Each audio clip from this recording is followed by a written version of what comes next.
Cimoooooooo!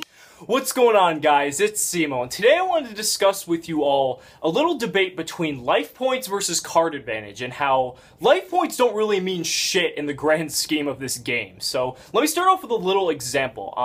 It's really funny because I just met up with YUGIOH Mastery, who I did not know lives very close to me, and we were discussing this very thing.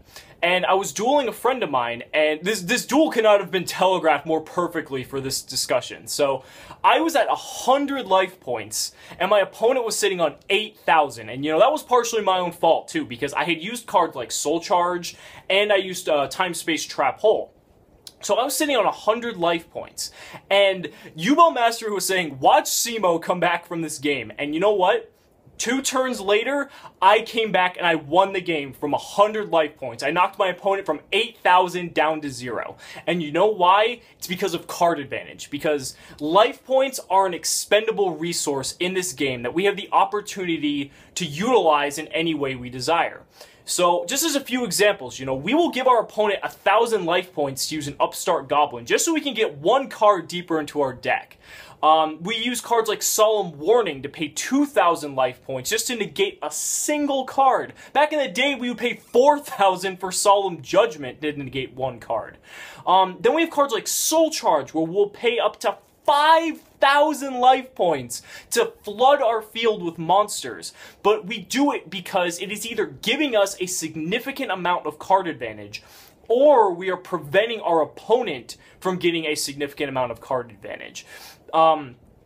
Overall, card advantage is what wins you games. Life points don't mean anything until they hit 0, either for you or your opponent. And until that happens, the game will still go on. So going back to the duel I was just talking about, I was down to 2,400 life points when I activated my Time Space Trap Hole, because it was a calculated risk. Because in my mind, I'm thinking, okay, if I don't stop this Succeed Summon that my opponent's doing, I'm going to lose this game, or I'm going to be in a very bad position than if I don't use this Time Space Trap Hole. So I decided the 1,000 life points was worth it, because it's going to put me in a more favorable position, as well as putting me at a significant amount of card advantage over my opponent. You know, this also follows the same principle as a card like Soul Charge, where you're getting anywhere from, you know, a +2 to a +5, essentially, because just depending on how many life points you're willing to pay. And that's what it's about, because life points aren't going to win you the game. Cards will. And when you're down, when you're in a losing position, you need to find a way to get yourself back into a winning position.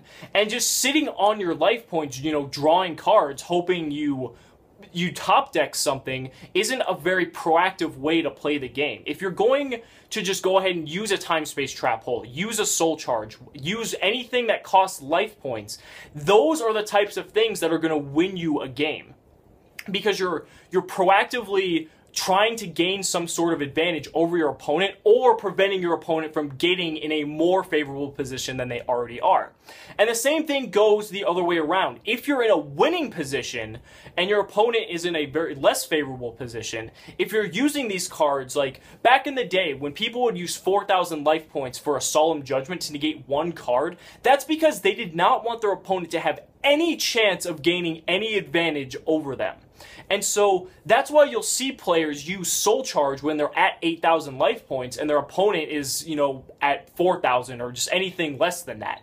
Because they just want to solidify their position in the game and make their field even stronger than it already is. Because if you're in a winning position already, why would you not expend that resource that you have that isn't going to matter anyway? Because if you beat your opponent by 8,000 life points or by 100 life points, you still get the win. So why not just put yourself in a more advantageous position than you already are by spending some of those life points on cards like Soul Charge, like Solemn Warning, like 7 Tools of the Bandit, you know, these cards that come at cost. Hell, even Twister. Twister costs only 500 life points.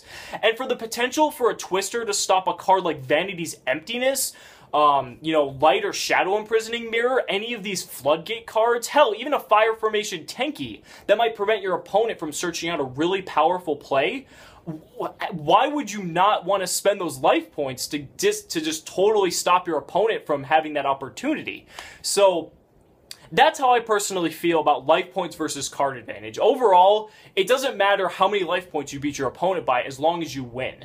So it's an expendable resource that we have at our disposal that we can choose to use however we want. Let me know down in the comments what you guys think about life points versus card advantage, because, you know, some players are actually split on this. Some players actually like having more life points over card advantage, where other players are just, you know, go big or go home, just all in. So yeah, thank you all so much for watching the video. We'll see you next time.